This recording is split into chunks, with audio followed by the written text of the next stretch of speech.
Fala pessoal, vamos nessa, de volta. Ainda estamos falando de ciclo orçamentário, só para você não se perder. Nós ainda estamos na segunda etapa do ciclo, né? Nós ainda estamos naquele momento em que o projeto está na mão do Congresso. Não devolveram ainda. A gente ainda não devolveu para sanção, não. Só que a gente vai falar agora só das emendas parlamentares, porque nós já temos regulamentação sobre elas. E é aquela parte que todo dia está no jornal. Então, gente, ó, calma, pega a sua legislação e vai vendo essa aula, se você puder repartir em partes, ainda melhor. Melhor. Eu não vou ficar quebrando, não, por artigo, não vou quebrar. Mas você, quando você começar a embaralhar, volta um pouquinho, volta o vídeo. Peraí, como é que eu vou transferir dinheiro para um estado de quem? É emenda individual? É emenda de bancada? A gente tem que ir com calma, porque é muita informação. Gente, depois da aula de hoje, você vai entender 3 blocos do jornal. Porque só fala disso. Todo santo dia. Só se fala de emenda. É o cara lá do Supremo, que tem nome do, né? Como é o nome? Dino. Dino não sei o que, bloqueou o dinheiro, liberou o dinheiro, e o outro mandou gastar, e o outro manda bloquear. Todo dia tem isso no jornal, né? E aqui a gente não vai entrar em debate político, não. A gente vai falar das normas técnicas. Emenda parlamentar. Para a gente falar de emenda parlamentar, a gente já começa de cara com aquela jurisprudência que eu falei sobre o PPA. Porque a Constituição ela não diz nada. Olha aqui uma jurisprudência. Um caso concreto chegou a conhecimento lá do Congresso e que, olha o que foi que o Congresso fez. No projeto de PPA do estado da Paraíba, ou seja, o governador da Paraíba, mandou um projeto de PPA para os próximos 4 anos. Olha o que foi que os parlamentares fizeram, ó. Por meio de emenda, né? Deram prazo para o executivo realizar a execução das emendas individuais. Olha aí, é o besta.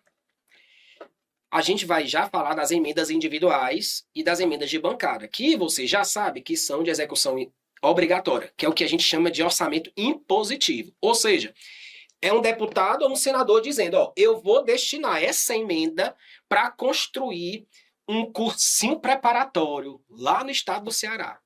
Exemplo, pelo amor de Deus. Vai ter que construir. Ah, mas eu não quero, já tem cursinho demais. Vai ter que construir, porque a emenda é de execução obrigatória. É o que a gente chama de orçamento impositivo. Aí o que foi que eles tentaram fazer? Dentro do PPA, que é um assunto estratégico, eles tentaram colocar essa regra aqui. Olha, o presidente agora tem um prazo para executar essas emendas. Já mexeu com um negócio que não tem nada a ver, porque o PPA é estratégico. Como é que está me dando um prazo para executar a emenda? Foi meio essa a ideia do Supremo. E ainda mais, deram um prazo para o executivo solicitar alteração ou ajuste para executar essas emendas. Aí o que foi que o STF diz? STF. Tá aqui, ó. ADI 7643. O chefe do executivo possui a iniciativa exclusiva em matéria orçamentária. Então, não é o Congresso quem vai iniciar o processo orçamentário. Então, se é matéria exclusiva do presidente, essas regras são dadas por ele. Então, é um tipo de emenda que não pode ser incluída dentro do PPA. Então, emendas parlamentares só são válidas se tiverem pertinência com o projeto apresentado. Veja, tentaram colocar uma emenda no projeto do PPA, que traz diretrizes, objetivos e metas. Não tem nada sobre emenda parlamentar, basicamente, ali não, né? Não tem nada. E olha só, e aqui tem uma carta branca, que não é uma carta branca danada, porque diz assim, ó, e se não interferirem excessivamente? O que é interferir excessivamente? É o que o Supremo quiser. O Supremo podia ser chamado às vezes de FGV. Eu acho, né? Porque, ou inventa, mas inventa e é o que ele entende que é e acabou-se. Então, ó, e desde que não interfira excessivamente na execução orçamentária. E o que é se referir excessivamente? Aí ele sai a francesa. Aí ele só vai dizer na próxima jurisprudência. Na próxima decisão você acompanha o que é que a gente vai fazer. É basicamente isso, né, que acontece? Bora. Falando sobre o PPA, que a gente já sabe, para você esquecer, né? Não é cobrado, é uma zona muito obscura, não dá para mexer muito. Agora sim a gente vai falar sobre as emendas parlamentares. E aí eu já quero que vocês anotem o seguinte. Essas emendas parlamentares, elas são de execução obrigatória. Quando eu estiver falando de duas, das individuais, que adivinha só por uma pessoa, olha, é individual, só para um, professor? É tipo a dupla de dois, né? Dupla de dois, pois é, individual é só para um mesmo. E nós temos a de bancada, que aí é bancada estadual ou distrital. E elas são chamadas de emenda obrigatória, por isso que hoje se fala em orçamento impositivo. Tanto que a gente falou sobre o princípio do orçamento impositivo. Pois pronto, tá aqui, ó. É impositiva, é obrigatória a execução dessas emendas individuais que são indicadas por um único parlamentar, um único deputado federal ou um único senador, ou de bancada, que aí a gente vai ver que a bancada tem mais de um, é uma bancada de deputados do mesmo estado, por isso que é bancada estadual. Elas também são de execução obrigatória, só que o percentual para um é diferente do percentual do outro. Aí a gente vai, né, basicamente tratar de assuntos específicos em cada momento. Então a gente já sabe que é obrigatória execução de emenda parlamentar individual e de bancada. O que é que a gente vai ver agora? As regras específicas para as individuais e para as de bancada. Quando começou essa brincadeirinha de tornar o orçamento obrigatório? Em 2015. Com a emenda constitucional número 86, perdão. Com a emenda constitucional número 86 de 2015, começou essa história aqui. Aí o percentual antes não era 2, era 1,2%. Nas questões mais antigas, você vai ver esse percentual de 1,2, não é mais. Agora já aumentou para 2. Aumentou para 2 aqui, ó, em 2022. Tá? Vamos lá. E só começou com as individuais. E as de bancada, que também são obrigatórias, só foi em 2019, com a emenda número 100.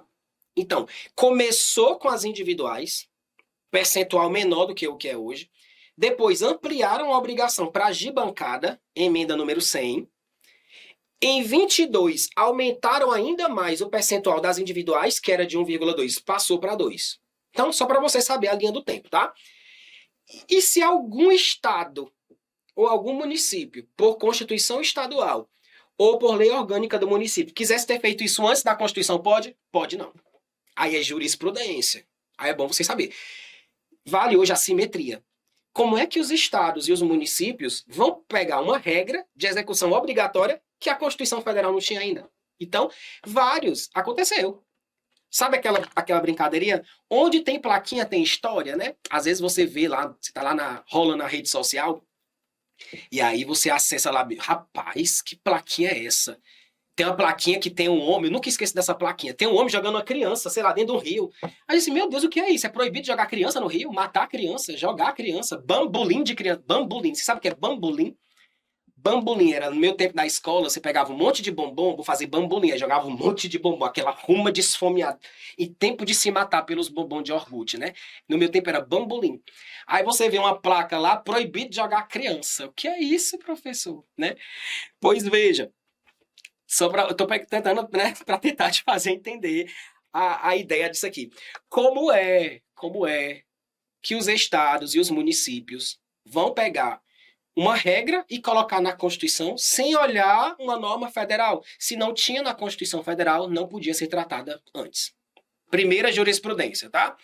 Outra coisa que também que é interessante, isso aqui, gente, que eu tô falando, né, a título de exemplo, cai em concurso de alto nível, viu? Concurso de alto nível, ele vai dar um exemplo lá. A Constituição do Estado da Paraíba, em 2014, editou uma emenda constitucional, lá na Constituição Estadual, para prever a obrigação de executar a emenda. Não pode, porque a Constituição só começou com essa brincadeira em 2015. Primeira jurisprudência, tá? Segundo ponto.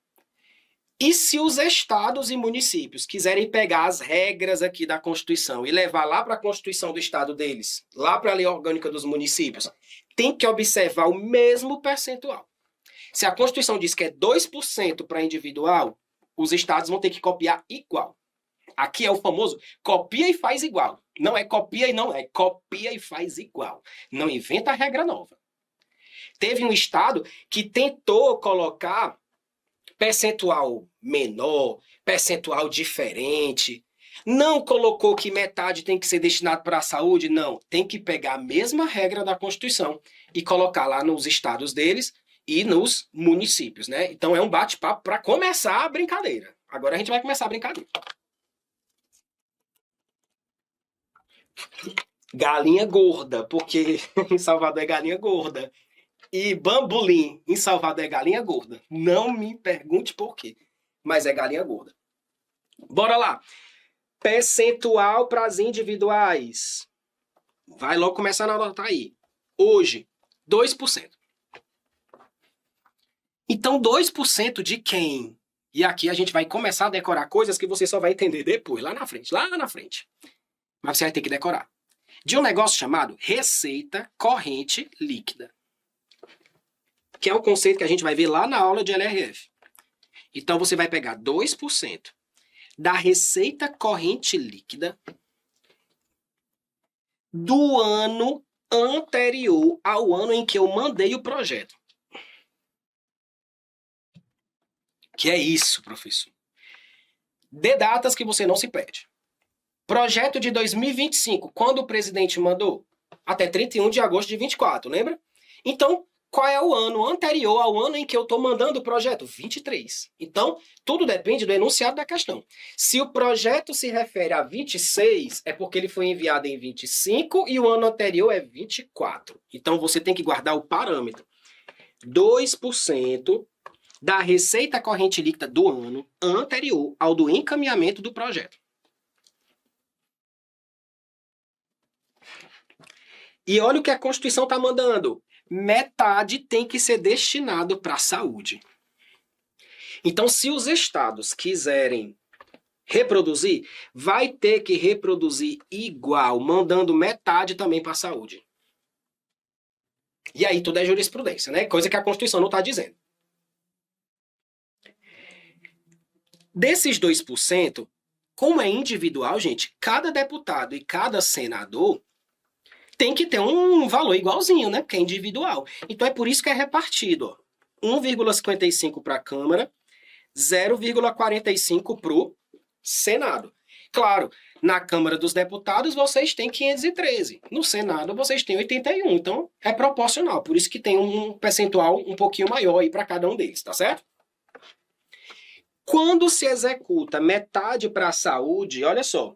Quando se executa metade para a saúde, aqui, ó. Esse valor já ajuda para o governo cumprir o mínimo constitucional. O governo não tem que, né? O governo federal tem que aplicar tantos por cento no mínimo para a saúde, para a educação. Os estados também não têm. Tem lá na Constituição Federal. Pois quando eles destinam metade desses percentuais para a saúde, eles estão ajudando a cumprir o mínimo constitucional. Inclusive se for custeio na área de saúde. Isso aqui se chama, sabe o quê? Na prática, ações e serviços públicos de saúde. São despesas com ASPS. Ações e serviços públicos de saúde. Então, o que é que você já sabe? Que a emenda individual é obrigatória, é o que a gente conhece como orçamento impositivo, que você vai pegar 2% da receita corrente líquida do ano anterior ao ano em que você mandou o projeto, vai repartir para todo mundo igual, Câmara fica com um pouquinho mais, Senado também fica um pouquinho, né? E você vai pegar metade de 2. Professor, é pegar o de cada deputado e metade dele. Gente, a Constituição não fala isso. A Constituição fala assim, ó, metade desse percentual. Metade de 2 é 1. No final das contas, 1% tem que estar destinado para a área da saúde. E quando você destina recursos para a área da saúde, lá na frente a gente vai ver que é o que a gente conhece como transferência com finalidade definida. Porque quando eu faço a emenda, eu já estou dizendo, é para a saúde.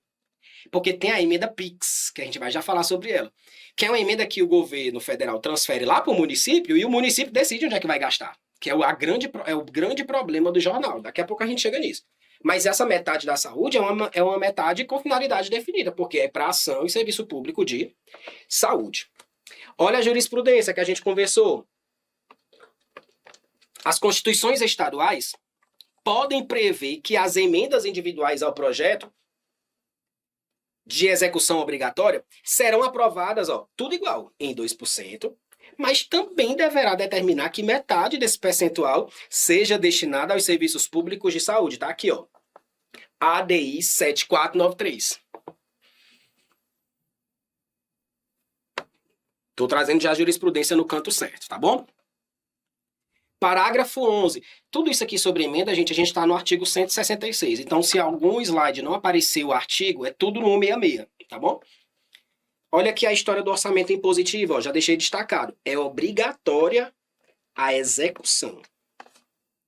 E muito cuidado, porque executar é gastar, né? É aplicar o recurso. O limite que eu dei aqui, gente, é para provar. Eu aprovo em 2% e no ano lá da execução eu sou obrigado a executar. Então, é obrigatória a execução em montante correspondente àqueles 2%, conforme os critérios para a execução equitativa da programação, definida em lei complementar, que a gente já vai falar sobre ela um pouquinho, tá bom? Daqui a pouco a gente aprofunda nisso aqui. Parágrafo 12, gente, traz as emendas de bancada. Iniciativa de bancada também tem agora execução obrigatória. E qual é o percentual? 1%. E não 2%. 1% e não 2%. Isso aqui entrou por emenda. Emenda constitucional número 100. Veja que já foi em 2019. Bem depois de 2015. E é aqui que começa o fuxicado. Porque é um obrigatório, mas nem tanto. Nada é absoluto, né? Mesmo as emendas individuais e de bancada, que são obrigatórias, elas não serão de execução obrigatória. Em que casos? Impedimentos de ordem técnica. Quem vai me dizer o que é impedimento de ordem técnica? Lei Complementar 210 de 2024. E aí eu vou já te mostrar o que são impedimentos de ordem técnica. Por quê? Porque agora pode cair. Porque quando caía na questão, a banca tinha que dizer assim, olha, foi notado que naquela situação, FGV, né? Não houve nenhum impedimento de engenharia, nenhum impedimento de grandeza técnica. É uma forma de dizer isso aqui. Agora a gente já tem que saber o que é impedimento de ordem técnica. Um monte de coisa, gente. Pior, um monte de coisa. Com calma, você não vai decorar tudo de uma vez, não. Quando a gente fala das emendas, tanto individuais como de bancada, a gente vai ver, gente, que essas emendas, na verdade, elas são transferidas para os outros entes. Porque talvez muitos de vocês ainda não pegaram o fim do negócio. A emenda, o deputado federal, ou o senador, ou a bancada, vai mandar aquele dinheiro lá para um estado, ou para um município. Então, aquele recurso ele vai ser transferido para outra pessoa. Gente, não é uma emenda para ele botar no bolso dele, não. É uma emenda para ele transferir para outros. É por isso que a gente está falando tanto de transferência. O professor está falando de emenda, aí do nada ele vai para transferência, é porque o dinheiro da emenda ele vai transferir, né? E quando se transfere esse recurso para emenda, via emenda, isso independe de adimplência do cara que está recebendo a emenda. Sabe por quê, gente? Porque a emenda ela é obrigatória. E quando a gente for falar lá na aula de LRF, a gente vai ver que para o governo fazer uma transferência de forma voluntária, que o nome disso é transferência voluntária, a União fez um convênio com o município para transferir recursos de forma voluntária. Aí o município tem que estar todo ok, tem que estar adimplente, não pode estar devendo à União, não pode estar com prestação de contas pendentes, não tem que ter feito falcatrua, tem que estar toda certinha. Na obrigatória, não. Na obrigatória, independe de adimplência. Independe de adimplência. E aqui começa a parte mais pesada para a FGV, principalmente. Não integra a base de cálculo daquele parâmetro que a gente utiliza, da receita corrente líquida, para fins de apuração de despesa com o pessoal. Então, você já começa a aguardar o quê? Que a emenda obrigatória, seja individual, seja de bancada, quando ela é transferida para os outros entes, o cara que está recebendo não precisa estar todo ok com prestação de contas, não, ele pode estar escrito no CADIM, né? Tem um SPC e Serasa 200, viu? Dos governos, tem. Ele pode estar inscrito lá, não tem problema não. Por quê? Porque independe de adimplência. Quando se destina emenda de um ente para o outro, e caso aquele ente não execute o dinheiro no mesmo ano, ele pode executar no ano seguinte, é o que a gente vai conhecer como restos a pagar, lá na frente. Pode, pode. E a própria Constituição fala sobre isso. Metade do percentual das individuais, ó, não é 2% o completo, o cheio? Metade das individuais, 1%. E metade das de bancada, que não é 1%? Não é 1%? Metade, 0,5%. Metade, eles podem justamente destinar para fins de cumprimento, pagando por meio de restos a pagar. Então, eles podem executar, mesmo que seja em outro ano, para cumprir pelo menos metade, né? Pelo menos metade pode ser escrita aí em restos a pagar. Isso aqui vai ficar mais claro quando a gente estudar restos a pagar, mas como é uma regra que a gente tem que ver agora, é só você lembrar. Metade das individuais e até metade das de bancada podem, né, gerar ali inscrição em restos a pagar, que são despesas que terminam o ano e não foi paga, mas o governo já comprometeu. Aí ele paga depois, por isso que o nome é restos a pagar. A gente já falou o seguinte, que nos casos de impedimento de ordem técnica, aquilo que é obrigatório deixa de ser obrigatório. Ou seja, o governo flexibiliza. É um orçamento impositivo, mas se tiver impedimento de ordem técnica, ele deixa de fazer. Mas tem outra coisa que também pode gerar uma não execução de emenda obrigatória. Está aqui, ó, no parágrafo 18. Se for verificado que houve uma reestimativa de receita e dos gastos, e que aquilo pode resultar no não cumprimento da meta fiscal, você sabe que o governo vive, né, vive e morre por meta fiscal. Hoje o governo tem que cumprir a meta fiscal. Hoje o governo tem que manter a sustentabilidade da dívida. Por isso que existe um arcabouço fiscal. Hoje só se fala nisso. Então, se o governo ver que no meio do ano tá dando um problema aí, tá criando muita despesa obrigatória, a receita está sendo arrecadada, não tá legal, e isso pode gerar um rombo nas metas fiscais, aí o que é que ele vai fazer? Ele pode meio que flexibilizar também a execução dessas obrigatórias. Como?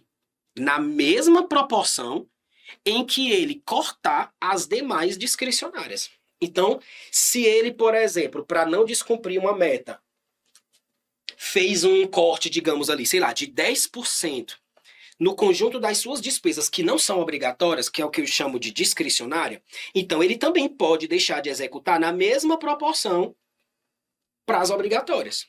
Mas, gente, tem que estar desse jeito aqui na questão. Só se for verificado que a reestimativa da receita e do gasto puder resultar no não cumprimento da meta fiscal. E aqui você já sabe, né? Porque agora eu falo de meta fiscal, você já sabe que é LDO. Então você já começa a misturar aí os assuntos, porque agora está mais tranquilo para isso. Essas emendas, gente, têm que ser executadas sem olhar para o autor, sem olhar porque, mas é aquele deputado foi o mais votado. Rapaz, esse deputado aí bem novinho, olha, 50 milhões de visualização, ele falando no jornal sobre o negócio aí do Pix. Vamos executar primeiro a emenda dele porque ele está estourado, né? Não. Considera-se equitativa a execução das programações das emendas de caráter obrigatório que observe critérios objetivos e imparciais e que atenda de forma igualitária e impessoal às emendas apresentadas. Olha aí, ó. Independentemente de autoria. Não é porque o cara é estourado. Não. Tem nada a ver. Como é que você vai cumprir esse caráter equitativo? A lei complementar é quem vai dizer como é que se executa uma emenda observando esse caráter equitativo. Por enquanto, você só vai marcar o que está aqui na Constituição. Sem olhar para a autoria, critérios objetivos e não subjetivos, critérios imparciais e impessoais. Cuidado, porque a banca, basta ela tirar isso aqui, né? Para a questão ficar errada. Critérios imparciais, objetivos e não subjetivos. Quem gosta disso aqui é banca menor. Uma OCP, uma IBFC, uma IDECAN, né? Ela vai brincar com essas palavrinhas aí. As bancas maiores, geralmente, elas não trocam só essa besteirinha, não. Vez ou outra, né? Emenda de bancada, tem coisas interessantes sobre elas. Bancada é uma bancada estadual. São vários deputados ou senadores, geralmente do mesmo estado, que estão formando ali uma bancada. E aí, se aquela bancada destinou no ano um recurso que é para fazer uma obra, um investimento, uma escola, se aquela construção vai passar de um ano para o outro, então no ano que vem, gente, ela também manda a mesma emenda para terminar. Porque a outra bancada não vai terminar. Então, a mesma bancada que mandou um recurso no ano, e se ela passa, se ela dura mais de um ano, eles têm que mandar também a emenda de bancada, a mesma bancada, para terminar aquela obra, porque senão a outra bancada não vai mandar. Tá aqui, parágrafo 20. Perfeito, gente. Agora nós vamos falar das benditas emendas PIX, ou transferência com finalidade definida. Tudo que eu te falei até agora foi sobre emenda parlamentar individual ou de bancada. Essas benditas transferências que estão todo dia no jornal são só para as emendas individuais. Já guarda essa informação. Tudo que eu vou falar agora é só para emenda individual. Essas emendas individuais, que a gente já sabe que são individuais de quem? De um deputado federal ou de um senador. O que é que você já sabe? Que o percentual delas, 2%, da receita corrente líquida do ano anterior ao do envio, ao do encaminhamento. E que é repartido, Senado fica com 1, Senado fica com 1,55, ou Câmara, E Senado com 0,45. Pronto, isso aqui você já sabe. E aí um deputado federal ou um senador vai destinar recurso para quem, Alocar recurso para estado, DF e município. Só que ele pode fazer isso de duas formas. Eu vou colocar verde para definida e o laranja para especial, para gerar um alerta maior na especial, tá? Transferência com finalidade definida. Lembra do recurso que eu falei aqui, Pelo menos metade tem que ser destinada para a saúde? Por aqui, É uma transferência com finalidade definida. Por quê? Já está indo para gastar na saúde. Então veja que é uma transferência em que o recurso é vinculado à própria programação que já está feita na própria emenda. Não tem muita discricionariedade. Aqui o deputado federal ou senador está dizendo, gaste com saúde, construa o hospital, você vai ter que construir. E é algo que vai beneficiar a União. É algo que é feito de competência da União, mas que quem vai executar é um estado ou um município, por conta da proximidade. É um hospital no estado do Pernambuco que mande para o governo do estado do Pernambuco porque ele está mais próximo. Mas é para executar algo de competência da União. E aí vem a bagunça que é a transferência especial. A transferência especial, olha só, o recurso é repassado diretamente para o estado ou para o município beneficiado. E essa palavra diretamente, a Constituição não diz muito, mas é um diretamente que é basicamente assim, transferiu o dinheiro, caiu na conta do estado ou do município, é dele. Ou seja, por isso que se fala tanto da emenda PIX. Aqui, cate isso aqui, Porque é uma simples transferência financeira. Veja que ela é feita independentemente de convênio. Não precisa nem de convênio. Lembrando que convênio é um negócio, um instrumento. Vocês estudam lá em direito administrativo. As duas partes vão pactuar. Tem as obrigações de quem manda, as obrigações de quem recebe. Tem a contrapartida. Tem uma série de regras dentro de um convênio. Tem um portal só para acompanhar aí os convênios. Aqui não. É dinheiro na mão. Pronto. Transferiu o dinheiro. Por isso, emenda PIX. E olha aí. Ele é aplicado em programação finalística da área de competência de quem recebe, que é quem? O beneficiado.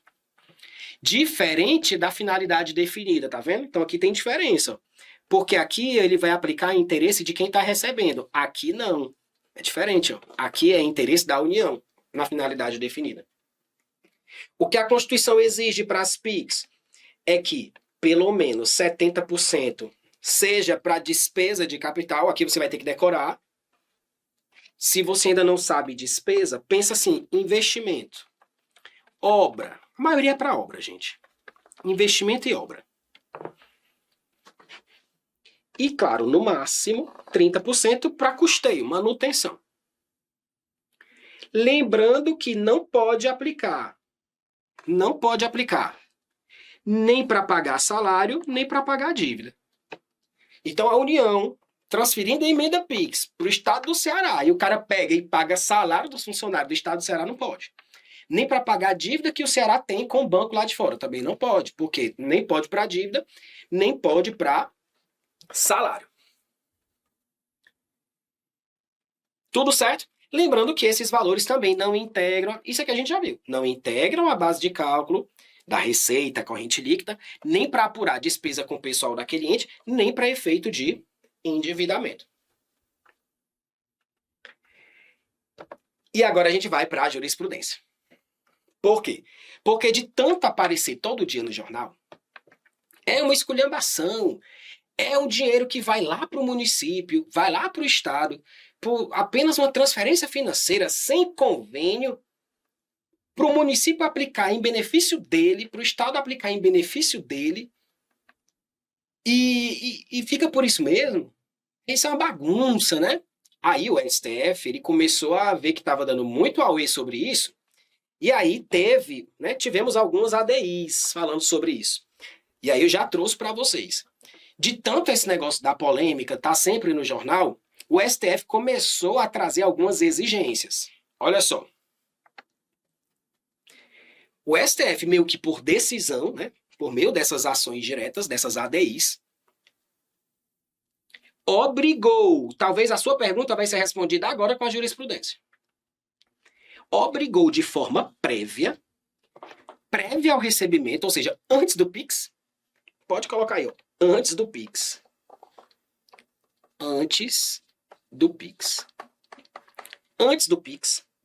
ele tem que inserir numa plataforma eletrônica específica do governo federal do plano de trabalho da despesa, indicando o objeto, pronto, agora tem que ter o objeto,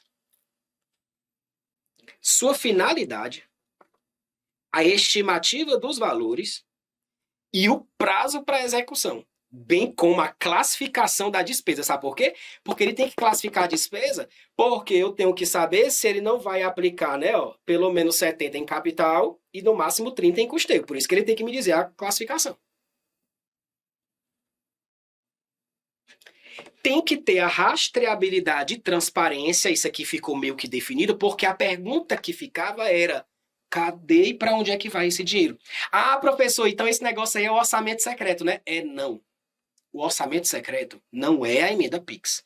O orçamento secreto é o que a gente conhece como emenda de relator, que foi declarada inconstitucional. A utilização via emenda de relator para a execução obrigatória, né? É a emenda que só o relator da proposta destinava recurso. E a gente até sabia para onde ele mandava dinheiro. Eu não sabia a pedido de quem. Ah, eu tô mandando lá pro estado da Paraíba, porque tem uns deputados amigos meus aqui, ninguém sabia, a gente não sabia quem pediu, a gente sabia para onde ele mandava. Esse é o orçamento secreto. A emenda PIX não é o orçamento secreto. Então veja que o STF começou a exigir um monte de coisa, basicamente, que a Constituição não deixou muito claro, né? Então agora, antes de transferir o PIX, coloca numa plataforma específica o plano de trabalho, a despesa que vai ser custeada, a finalidade, a estimativa, o prazo e a classificação. Bem como a rastreabilidade e a transparência, o TCU tem que controlar esses recursos. E olha isso aqui, ó. A plena incidência dos controles externo e interno, TCU e CGU. Isso aqui é uma grande novidade, porque olha quando foi isso aqui. 19 de agosto de 24. Em algumas aulas lá para trás, geralmente os professores falavam assim, ó. Quando a transferência é com finalidade definida, como é para atuação em área de interesse da União, prevalece o controle do TCU. Já nas transferências especiais, que o recurso pertence ao ente na hora da transferência, como a Constituição não desdobra muito isso aqui, o que é que estava se entendendo? Que na hora que é uma transferência que pertence ao ente na hora que recebe, a palavra pertencer dá a ideia de que o recurso já é do Estado e já é do município. E quem vai controlar? O TCE. Ou os TCMs, onde tiver. Ou TCM. se for em São Paulo ou município. Ou se for São Paulo ou Rio de Janeiro. Agora não. Agora não, porque agora a gente já tem jurisprudência que o STF exigiu a plena incidência de controle pelo TCU e pela CGU, independentemente de ser uma transferência especial, que vai lá para o município, que vai lá para o estado. É uma mudança de entendimento. Então você pode pegar uma aula minha falando justamente sobre isso, mas é uma aula mais, né, mais não é nem antiga, né, gente? Foi um dia desse. Que quando a gente falava muito disso, ó, pertence ao ente no ato na transferência, é um recurso daquele ente. Então, quem vai controlar é o TCE, o TCM. O que o TCU ia controlar, basicamente, são os requisitos constitucionais. Aplicou em pessoal? Não pode. Aplicou em pagando dívida? Não pode. Transferiu pelo menos 70 para a obra? Aí, ok. Isso e o TCU controlava, porque o que é requisito constitucional, o TCU controla. O dinheiro pingou na conta do Estado, o TCU não controlava. Agora ele já controla. Agora sim. Agora, né, não tem mais negócio de mandar o outro rastrear, não. Agora é isso aí, ó. TCU tem plena incidência de controle. E não só TCU, né, gente? TCU e CGU. Os dois. Beleza?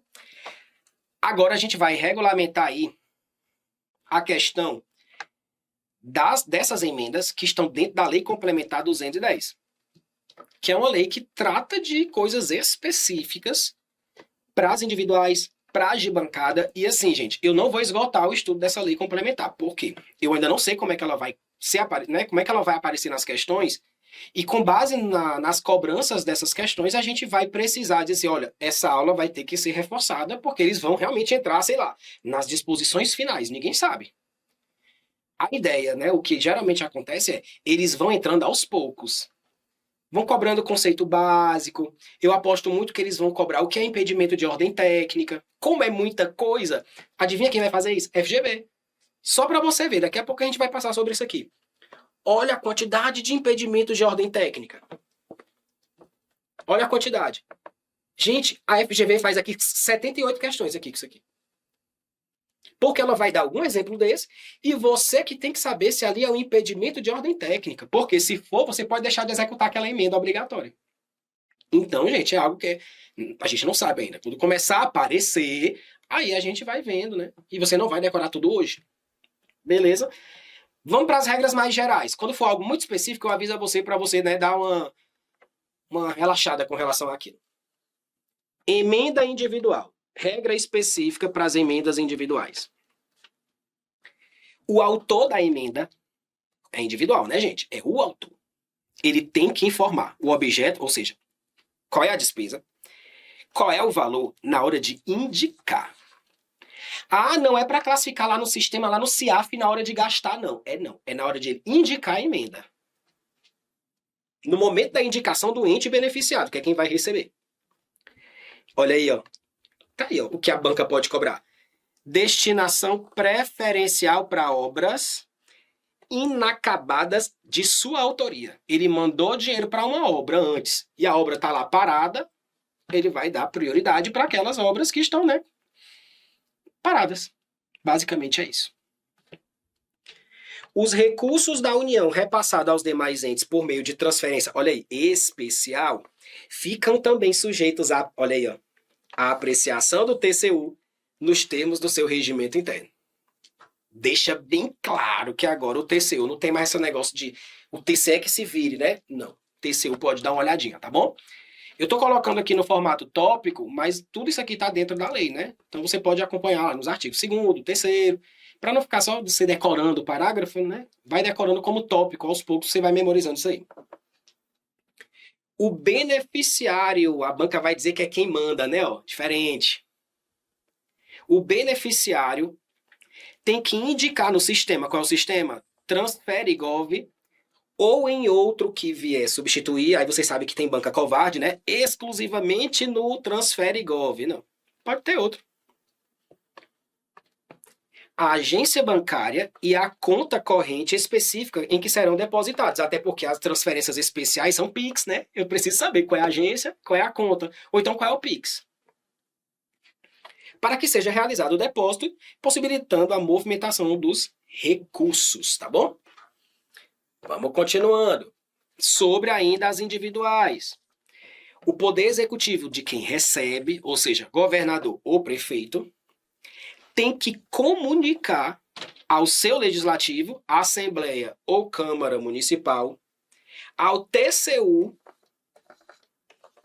e aos TCEs ou TCMs, prazo 30 dias, o valor do recurso recebido, o plano de trabalho que a gente já viu que é obrigatório, o prazo, e ele tem que dar ampla publicidade, até porque tem que ter uma ampla rastreabilidade.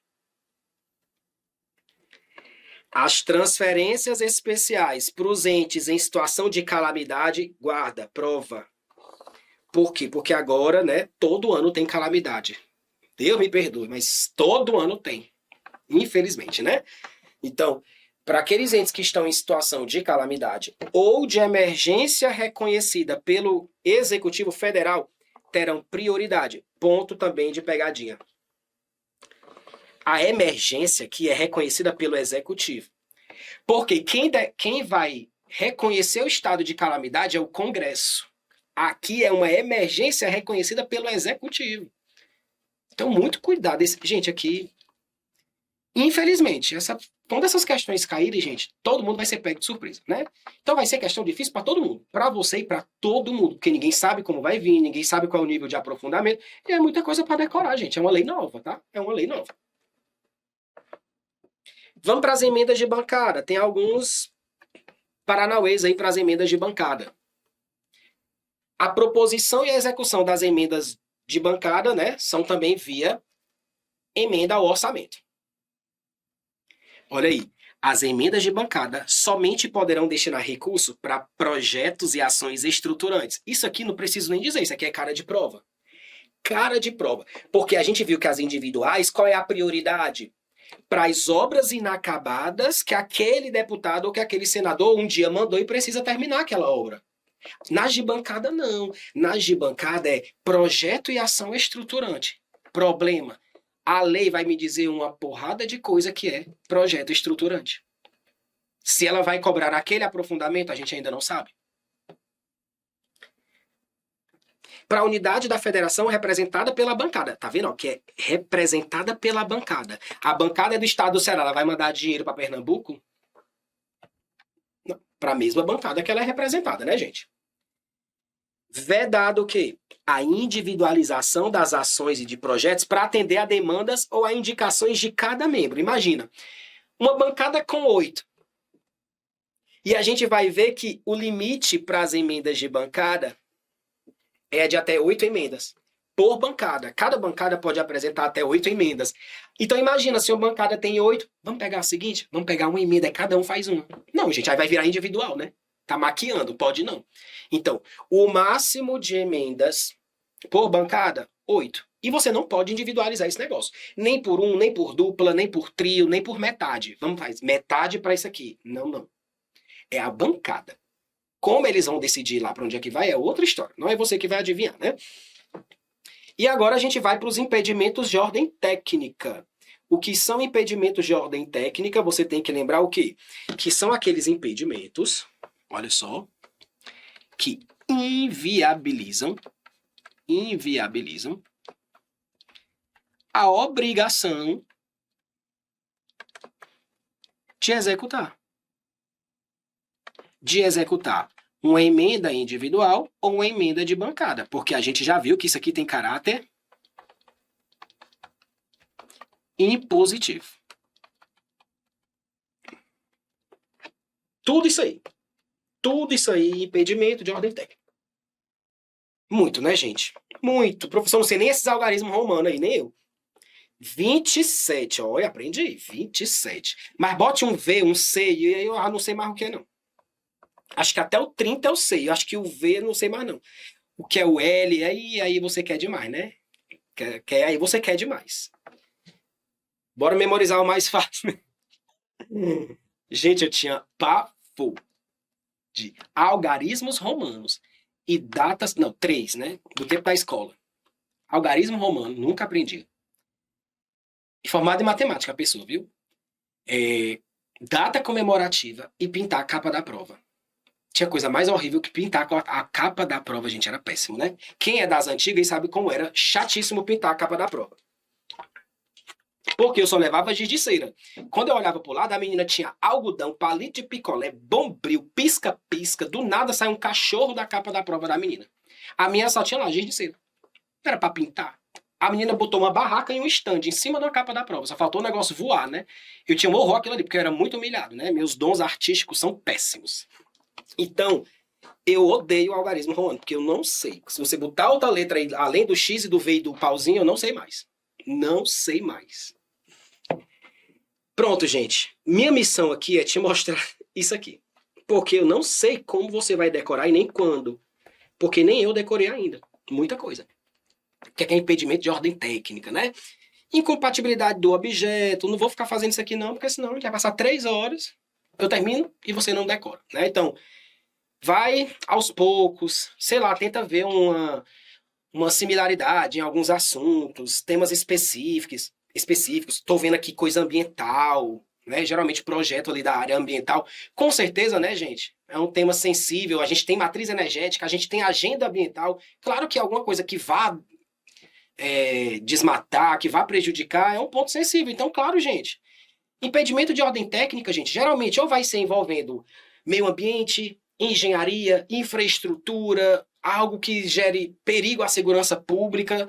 É isso, no geral é isso. Agora, como você vai decorar isso é coisa muito específica, né? Vamos seguindo. Depois de você um dia decorar quais são os impedimentos de ordem técnica, você tem que saber as coisas específicas sobre isso, né? Cabe a uma área técnica de cada órgão ou ente executor. Gente, executor é quem vai executar. É quem está mandando ou quem está recebendo? É quem está recebendo. É quem está recebendo. Então, o cara que está recebendo, ele vai ter que fazer o quê? Identificar e formalizar a existência de qualquer impedimento de ordem técnica sob pena de responsabilidade. Então, ele vai ter que dizer qual desses X, I, 3V, X, L, pronto, qual dessas letras aqui vai se adaptar ao caso dele. Senão ele vai ser responsabilizado, tá bom? Formalizada a identificação do impedimento, cabe ao órgão ou ente executor da emenda analisá-lo e determinar diligências com vistas a assegurar a execução da emenda, mediante a regularização do impedimento. Vocês estão vendo que quando tem impedimento de ordem técnica, eles meio que avisam, formalizam, mas vão dar um jeito de resolver o impedimento. Não é dizer assim, não vou executar não, porque eu tenho impedimento. E vai ficar por isso mesmo? Vai ter que tentar contornar a situação primeiro. Com relação aos ajustes fiscais, tem regra, porque hoje tudo é ajuste fiscal, hoje tudo é arcabouço fiscal, hoje tudo é meta fiscal, hoje tudo é meta de resultado primário, né? Fica autorizado o contingenciamento de dotação de emenda parlamentar até a mesma proporção que foi aplicada ao corte das demais discricionárias, lembra? O governo, para não descumprir a meta, cortou 5% do conjunto das despesas que não são obrigatórias. Então, nessa mesma proporção, ele pode contingenciar as obrigatórias. Então, ele vai olhar. Quanto eu cortei das livres, das discricionárias? Eu pego aquele mesmo percentual e aplico na mesma proporção para deixar de executar uma obrigatória. É vedada a imposição de regra, restrição ou impedimento às emendas que não sejam aplicáveis àquelas discricionárias. Como assim, gente? O governo tem impedimento que existe para as discricionárias. Então, ele aplica também para as obrigatórias. Agora, ele vai criar um impedimento que não existe para as emendas discricionárias. Para jogar para as obrigatórias? Não. Primeiro que ele já tem 27 situações aqui para aplicar. É difícil ele não estar em nenhuma dessas, né? Mas vai que.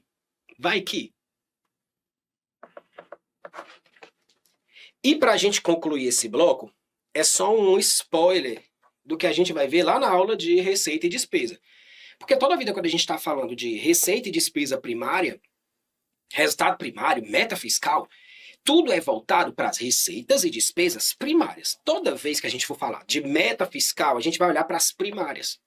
E como a gente ainda não viu receita nem despesa, você meio que está se emboiando. Meu Deus, o que é receita primária e o que não é? Eu já estou te dizendo aqui. A gente vai ver lá na frente? Vai. Mas eu quero que você já comece a memorizar sobre isso. Ó, receita primária, você pode, basicamente, tirar o que é financeiro, porque o resto tudo é primário. Eu acho mais fácil. A primária contribui, gente, para o resultado primário. Vou pintar assim, para você não se perder nas cores. A primária contribui para o resultado primário. Você vai tirar quem? Empréstimo e um rendimento de aplicação financeira. Por quê? Porque essas aqui têm natureza financeira. Gente, você tem um conjunto de receitas e despesas. Tirando o que é recebimento de empréstimo, pagamento de empréstimo, recebimento de juros e pagamento de juros, tira isso, é tudo primário. Por quê? O que eu estou tirando é financeiro. E aí você tem que decorar. O que é primário é não financeiro. E o que é financeiro, adivinha? É não primário. Ou ele é um, ou ele é outro. Então é melhor você tirar as financeiras e decorar que o resto é primário. Aí lá, na aula de receita e despesa, a gente vai ver basicamente por que ela é primária, quem é que é primária, no detalhamento, né? No detalhamento. Tudo certo, gente? Perfeito. Professor, não decorei metade do que tu falou, mas uma hora você vai decorar. Você não vai decorar tudo agora na primeira vista, né? Mas é o momento de ver. Tanto que eu reservei um bloco só para falar sobre essa lei complementar, né? E a gente falou muito, gente, de despesa obrigatória e despesa discricionária. Lembra que até eu falei assim, ó. Se eu tiver que contingenciar um pouquinho das emendas individuais que são obrigatórias, que seja na mesma proporção do que eu deixei de fazer para as discricionárias, tá? E o que é uma discricionária e o que é uma obrigatória, né? Vamos lá. As obrigatórias, os próprios manuais, veja que eu estou tirando isso aqui dos cursos da INAP, dos manuais da INAP. Então, despesa obrigatória, obrigação constitucional e legal. Tem um anexo da LDO só para dizer o que é despesa obrigatória. Você tem que decorar, gente? Não. Precisa decorar. Saiba que existem obrigatórias e discricionárias. Pagamento de salário, pessoal, benefício previdenciário, BPC, olha só, o BPC Loas, né, aqueles benefícios da assistência social, abono salarial, seguro-desemprego, e tudo que tem a RP1, isso aqui a gente vai ver lá na aula de despesa, indicador de resultado primário 1, que é obrigatória. Pegadinha que você não pode cair. Toda primária é obrigatória? Não. Eu tenho primária obrigatória, primária discricionária. Agora, uma financeira nunca vai ser primária. O que você não pode confundir é, financeira está num canto, a primária está no outro lado da rua. Agora eu tenho primária obrigatória e discricionária. As discricionárias, gente, são as demais. São investimentos. Aí, olha aqui, ó.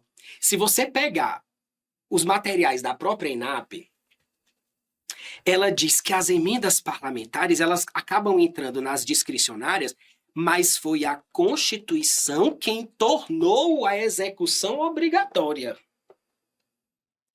Porque a emenda em si, gente, qualquer emenda que o governo apresente, ela não é de execução obrigatória.